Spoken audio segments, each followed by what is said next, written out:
Sur la côte atlantique de la Martinique, le bleu paradisiaque de l'océan a laissé place à cette immense marée noirâtre.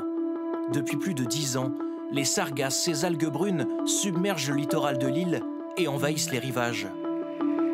Difficile pour ces vacanciers de trouver un coin de plage épargné par les algues échouées. Ça gâche les paysages et puis c'est assez désagréable au niveau de l'odeur. C'est une sorte d'odeur un peu d'œuf pourri, on peut le dire comme ça.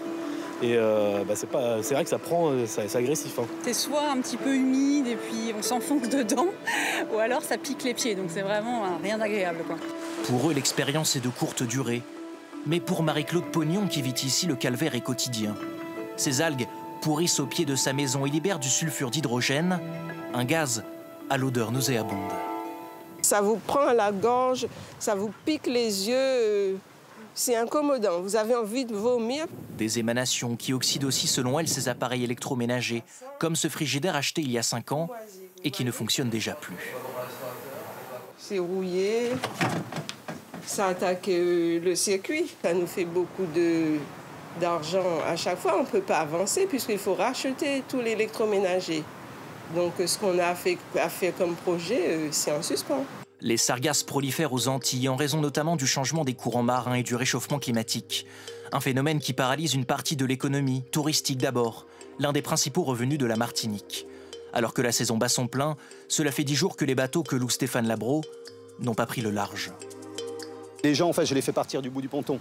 Mais c'est pas possible puisque en fait, la moitié de la baie est remplie. Donc les bateaux, je ne peux pas les ramener au bord du ponton, les nettoyer, je ne peux pas démarrer les moteurs, je ne peux rien faire. Je suis complètement bloqué. Plusieurs milliers d'euros de pertes.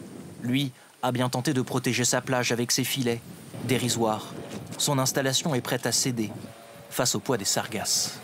Je vais devoir fermer, hein, oui, c'est sûr. Si ça continue comme ça, avec le barrage, le grand barrage n'est pas réparé rapidement, je vais devoir fermer mon activité et repartir en métropole. Le grand barrage, le voici, au large.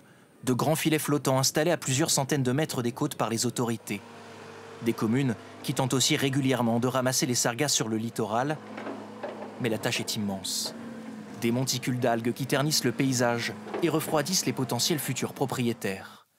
Exemple avec cette maison à 100 mètres des côtes que cet agent immobilier essaye de vendre depuis 1 an. Quand on est donc au juste prix, ces maisons sont demandées en réalité. C'est-à-dire que dès que le propriétaire met en vente, on a une ribambelle d'acquéreurs. Avec la présence des sargasses et leurs odeurs, la valeur de ce pavillon a chuté de 20%. Une maison de ce type vaudrait sur le marché sans sargasses dans les 300 à 350 000 euros. Donc voilà. Et donc avec la venue des sargasses, on a du mal à vendre ces maisons à 220 000 euros. De potentiels acquéreurs qui s'interrogent aussi sur les risques pour leur santé. Justement, quelles conséquences? C'est ce que tentent de déterminer ces consultations médicales. Respirez vraiment normalement. Nous retrouvons Marie-Claude Pognon, que nous avons filmée au début de ce reportage, venue faire des examens. Et on souffle. Super. Ça montre qu'il y a de l'inflammation au niveau des poumons. L'inflammation, elle est réactionnelle à une irritation au niveau des poumons. Le but, c'est de prouver qu'une exposition chronique n'est pas anodine, parce que pour l'instant, il n'y a aucune étude qui le montre. Et c'est ça le grand problème, c'est qu'on ne peut pas dire que si on a un problème de santé, c'est à cause des sargasses. Objectif de cette future étude, faire connaître les risques et prévenir les dangers. D'ici quelques semaines, de nouveaux moyens doivent être expérimentés pour ramasser les sargasses ici au large des côtes martiniquaises. Objectif, récupérer ces algues en mer avant leur arrivée sur le littoral. Et il y a urgence, selon plusieurs études, leur échouement sur les côtes pourrait être encore plus massif ici cette année aux Antilles. Et tout